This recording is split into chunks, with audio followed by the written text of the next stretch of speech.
Halo, assalamualaikum semuanya. Kembali lagi di channel YouTube saya.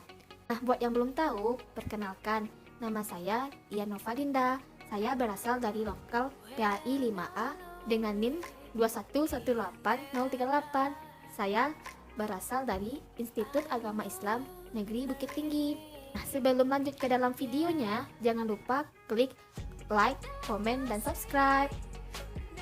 Nah, pada video kali ini, saya akan membahas sedikit tentang materi Akidah Akhlak kelas 8 semester 1 di MTS, yang mana akan membahas sedikit tentang bab 3 yang berisikan membiasakan akhlak terpuji, yaitu ikhtiar, tawakal, sabar, syukur, dan qanaah. Nah, untuk itu mari kita bedah satu persatu. Yang pertama ada ikhtiar. Ikhtiar ini secara bahasa berasal dari bahasa Arab yang berarti memilih. Secara istilah, ikhtiar merupakan usaha sungguh-sungguh seorang hamba untuk memperoleh apa yang dikehendakinya. Orang yang berikhtiar berarti dia memilih suatu pekerjaan, kemudian dia melakukan pekerjaannya dengan sungguh-sungguh agar dapat berhasil dan sukses. Dengan kata lain, ikhtiar adalah berusaha untuk mencapai apa yang diinginkan, tidak berdiam diri dan berpangku tangan, apalagi lari dari kenyataan. Nah, untuk lebih mendalami dan memahami apa itu ikhtiar, mari perhatikan gambar yang ada di layar. Di dalam gambar tersebut, itu adalah salah satu contoh ikhtiar kepada Allah jika mencari pekerjaan, yaitu dengan tetap berdoa memohon kemurahan Allah, tetapi tidak lupa untuk berusaha mencari pekerjaan. Keduanya harus diimbangi dan melakukan sesuatu sesuai porsinya masing-masing. Nah, tentunya setiap perbuatan yang kita lakukan memiliki dampak. Apalagi ini merupakan suatu sikap terpuji. Di antara dampak positif ikhtiar berupa menghilangkan rasa malas, murung, dan keluh kesah, menumbuhkan harapan baru dalam hidup, dan memiliki keyakinan bahwa Allah pasti akan menolong hambanya yang mau berusaha. Selanjutnya ada perilaku terpuji yaitu tawakal. Tawakal ini secara bahasa berasal dari bahasa Arab yaitu wakala, yang berarti menyerahkan dan mempercayakan. Secara istilah, tawakal berarti menyerahkan suatu urusan kepada kebijakan Allah Subhanahu wa Ta'ala yang mengatur segala-galanya. Tawakal ini dilaksanakan setelah manusia melakukan ikhtiar dengan maksimal. Maka tawakal kepada Allah tidak dibenarkan apabila menyerahkan atau tawakal segala urusan kepada Allah sebelum melaksanakan usaha semaksimal mungkin. Demikian juga tawakal yang ditujukan kepada selain Allah, termasuk perbuatan syirik yang harus dijauhi oleh setiap orang yang beriman. Nah, untuk lebih memahami tawakal itu, mari kita simak gambar yang ada di layar. Di dalam gambar ini, Allah telah menetapkan hamba-hambanya untuk lebih memahami apa itu tawakal, mari kita simak gambar yang ada di layar. Contoh tawakal di sini adalah tetap berdoa dan memohon kepada Allah apapun yang terjadi. Kemudian kita berserah diri kepada Allah adalah kunci tawakal. Dampak positif yang ditimbulkan ketika kita bertawakal kepada Allah diantaranya, yang pertama, meningkatkan keyakinan dan keimanan kepada Allah Subhanahu wa Ta'ala. Yang kedua, memperoleh ketenangan dan ketentraman jiwa. Yang ketiga, mengurangi beban pikiran, karena yakin bahwa manusia itu hanya berusaha dan Allah lah yang menentukan segala sesuatu. Perilaku terpuji selanjutnya yaitu ada syukur. Syukur secara bahasa berasal dari bahasa Arab yaitu syakaro, yang berarti berterima kasih. Sedangkan secara istilah, syukur merupakan berterima kasih kepada Allah atas karunia yang diberi dengan cara taat kepadanya dan berserah diri hanya kepada Allah, serta beramar ma'ruf nahi mungkar. Nah, seperti biasa, untuk lebih memahaminya, mari kita lihat gambar yang ada di layar. Di sana tampak seorang anak kecil sedang berdoa. Namun, pada tubuh bagian bawahnya tampak tidak sempurna. Walaupun memiliki kekurangan, kita harus menerima dan bersyukur atas apa yang telah Allah berikan.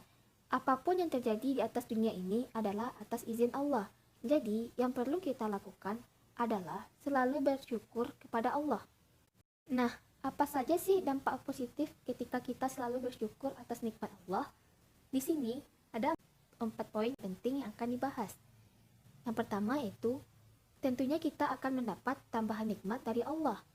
Yang kedua, kita mendapatkan ridho dari Allah karena kita telah bersyukur atas apa yang Allah beri. Yang ketiga, kita terhindar dari sifat tamak. Dan yang keempat, memperoleh kepuasan batin. Sikap terpuji yang keempat yaitu ada sabar. Sabar secara bahasa berasal dari bahasa Arab yaitu sobaro, yang mana artinya menahan, mencegah, atau tabah. Sedangkan menurut istilah, sabar merupakan menahan diri dari sifat kegundahan dan rasa emosi, kemudian menahan lisan dari keluh kesah, serta menahan anggota tubuh dari perbuatan yang tidak terarah. Untuk contohnya, bisa diperhatikan di layar. Di sana tampak seseorang yang sedang sakit.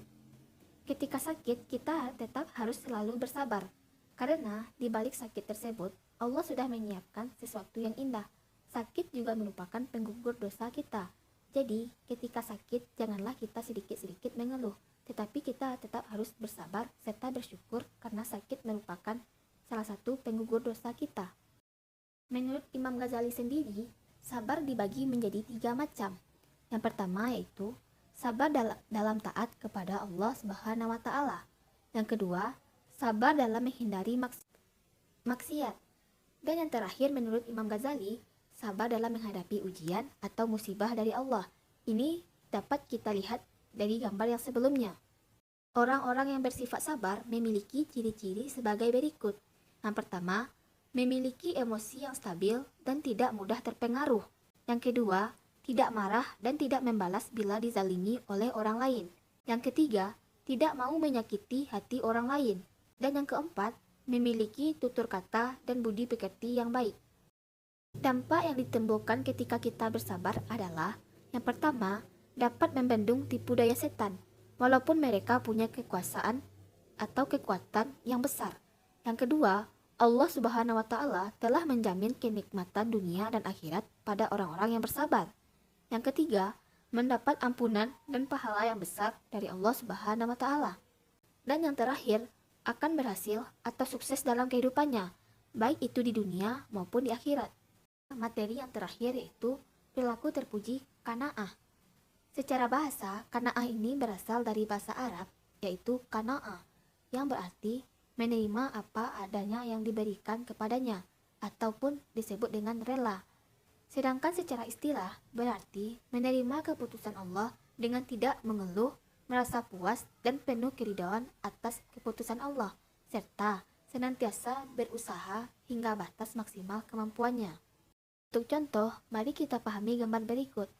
Seperti yang telah dijelaskan sebelumnya, qanaah kan berarti rela, tidak mengeluh atas apa yang Allah berikan, layaknya gambar yang ada di layar. Nenek tersebut tidak mengeluh terhadap takdir Allah dan tetap menjalani hari-harinya dengan ikhlas. Nah, untuk dampak positif qanaah sendiri ada terbagi menjadi beberapa bagian. Yang pertama yaitu jiwa dan pikiran lebih tenang karena terbebas dari rasa iri dan dengki. Yang kedua, disukai setiap orang karena semua orang akan merasa aman dan nyaman berada di sekelilingnya. Yang ketiga, mendapat kebahagiaan di dunia maupun di akhirat.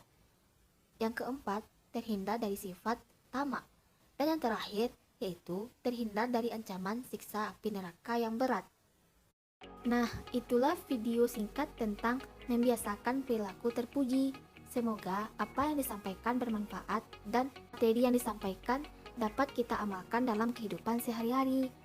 Mohon maaf karena masih banyak kesalahan, baik itu dari segi materi maupun dari segi pengucapan. Terima kasih saya ucapkan, saya akhiri dengan wabillahi taufik wal hidayah. Wassalamualaikum warahmatullahi wabarakatuh.